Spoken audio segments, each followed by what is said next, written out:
अगर किसी को कब्ज़ की समस्या हो गई है या आप कब्ज़ होने से बचना चाहते हैं, आप चाहते हैं कि आपके शरीर में कभी कब्ज़ की समस्या पैदा ही ना हो, तो कुछ ऐसी चीज़ें हैं जिनको आज ही खाना छोड़ देना चाहिए। अगर उन चीज़ों को हम खाते रहते हैं तो हमारे शरीर में कब्ज़ की समस्या बनी रहती है और उससे हम छुटकारा नहीं पा सकते। और जब दवाइयाँ खाते हैं कब्ज़ को ठीक करने के लिए, तो वो दवाइयाँ कुछ समय तक तो आराम करती है, उसके बाद वो दवाइयाँ हमारे शरीर पर प्रभावहीन हो जाती हैं और जिसकी वजह से उनका असर हमारे शरीर पर नहीं पड़ता और कब्ज़ की समस्या से हम दवाओं से भी छुटकारा नहीं पा सकते। कब्ज़ से अगर हमें छुटकारा पाना है तो अपने आहार विहार को ही बदलना होगा। तो मैं आज आपको कुछ ऐसी 5 चीज़ें बताऊंगा जिनको अगर आप आज ही खाना छोड़ देते हैं तो आपको जीवन में कभी भी कब्ज़ की समस्या नहीं आएगी।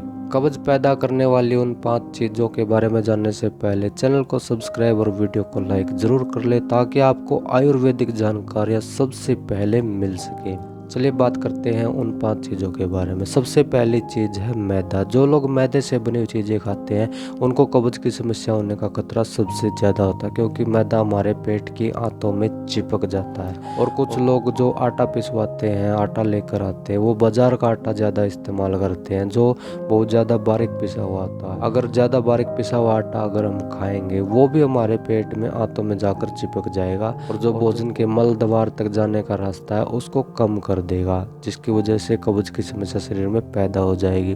और जो हम दालें खाते हैं, दाल खाते हैं, वो अगर हम बिना छिलके की धुली हुई अगर दाल खाते हैं वो भी हमारे शरीर में कब्ज़ को पैदा करते हैं, क्योंकि जो छिलका उतर जाता है उस छिलके में ही रेशे होते हैं जो कब्ज़ को होने से रोकते हैं। इसलिए धुली हुई दाल को कम खाइए, बिल्कुल भी खाना छोड़ दीजिए।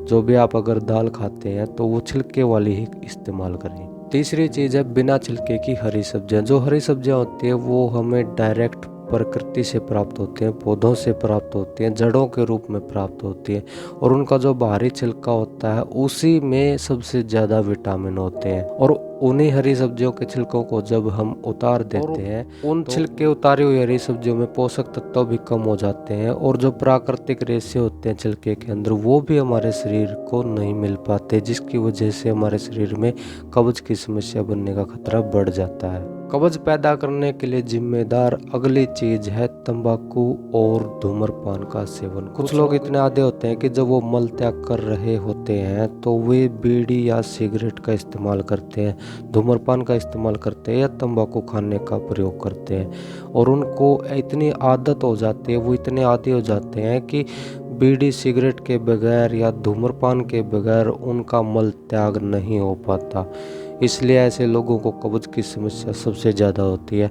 अगर आपको किसी प्रकार का व्यसन है, इस तरह की कोई आदत है, तो उसको आज ही छोड़ दीजिए, नहीं तो आप जीवन भर परेशान रहेंगे। कब्ज़ पैदा करने के लिए जिम्मेदार अगली चीज है बिना रेशे वाले भोजन। जिन खाद्य पदार्थों में या भोजन के अंदर रेशा होता है, जब वे हमारे शरीर के अंदर जाते हैं तो वे रेशे अपाच्य होते हैं, वो हजम नहीं हो पाते। कुछ अघुलनशील रेशे होते हैं जो पानी को अवशोषित कर लेते हैं और जब वे भोजन के साथ हमारी आंत से गुजरते हैं तो वो जो पानी अवशोषित किया होता है वो मल को ढीला और नरम रखने के लिए काम करता है, जिसकी वजह से हमें रेशे वाले भोजन नहीं खाने चाहिए। अगर हम बिना रेशे वाले भोजन खाते हैं तो भी हमारे शरीर में कब्ज़ की समस्या पैदा हो सकती है।